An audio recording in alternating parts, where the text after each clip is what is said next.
Hi, my name is Brendan Mayer, and this is Plastic Addict Talks, a series of interviews we're doing with creators from all over to see what they're up to and what we can expect from them next. Today, I'm speaking with Amelie Edwards, writer, co-director, and star of a BBC audio drama called 5 Years From Now. 5 Years From Now chronicles the efforts of the last team of scientists trying to rehabilitate the Earth after over 100 years of rigorous abuse from the human species. Amy, how are you doing today? I'm good, thanks. I like the new setup. It's great. Thank you very much. We're still working on some technical kinks. When it comes to 5 years from now, usually you'd want to ask what inspired you to write a thing about the horrible state of the environment and what's going on. But I think most people are pretty acutely aware of how you could be inspired to write a story like this. So instead, I wanted to ask if this is a specific story idea that you've had kicking around for a long time, or was it inspired by the BBC Creative Arts program? I really wanted to write a story about climate change or around the topic. I didn't know what I wanted to write. I just knew that a much easier way for people to kind of absorb what's happening is through a story, like a human they can connect to. And then when I saw the commission for the BBC, I managed to sort out properly what I wanted to do. And once I started writing, I just couldn't stop. And I was waking up in the middle of the night writing stuff, much to my husband's delight. I imagine, as someone who's professionally an actor, it's a pretty crazy experience to be on all the other ends of it as well. Yeah, as you say, obviously normally I'm an actor and I do that first and foremost. But I have had some experience of directing and I've written since I was tiny. To go from having not written something that's on a big scale other than little plays that are on fringe theatre to having it on the BBC was really quite intimidating in a good way. I've had an amazing response and it's made me want to write more, definitely. But I've just had to learn so much because I'm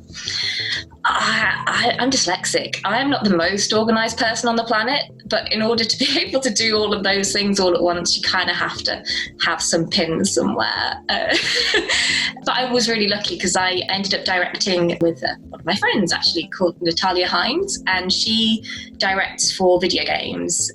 And she's an insane director. So she came on and supported me and kind of gave me some tips and advice, and I definitely couldn't have completed it without her.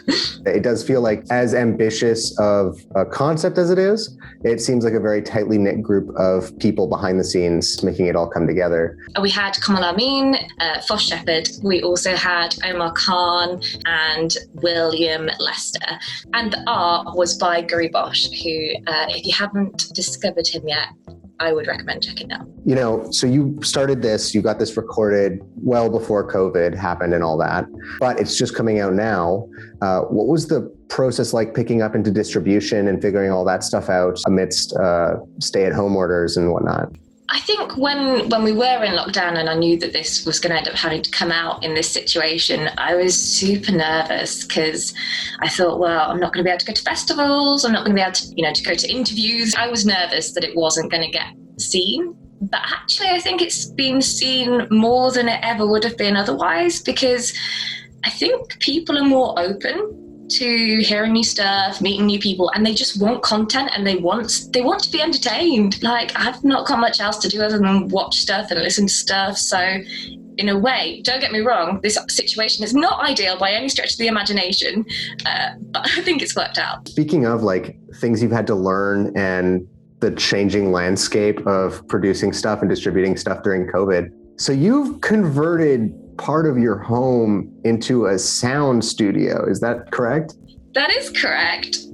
When you say part of my home, it's literally just a cupboard. But yeah, it's very effective. That is something I never imagined I'd do until actually I started working on this. I only had experience of working in voice from the actor side. It's been a massive learning curve because I've had to learn how to edit and everything as well. And it's really cool. It takes a really long time, but it's kind of satisfying when you're I can take out that or get rid of my neighbor banging on the wall, which they like to do.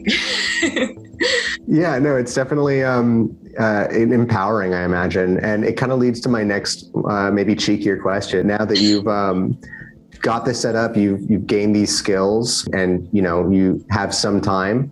Can we expect more projects like 5 years from now, but produced from home? Is that a thing that you even think would be possible? Yeah, it's kind of what I'm working towards, to be honest. I've started writing something based on something else, like an idea that came up from 5 years from now. We don't know when we're going to leave our homes, venture out. So it's quite nice to have that. And like a lot of my friends also have little setups at their homes, so I can still do it with lots of voices. I just have to get people to record from home and then edit myself here.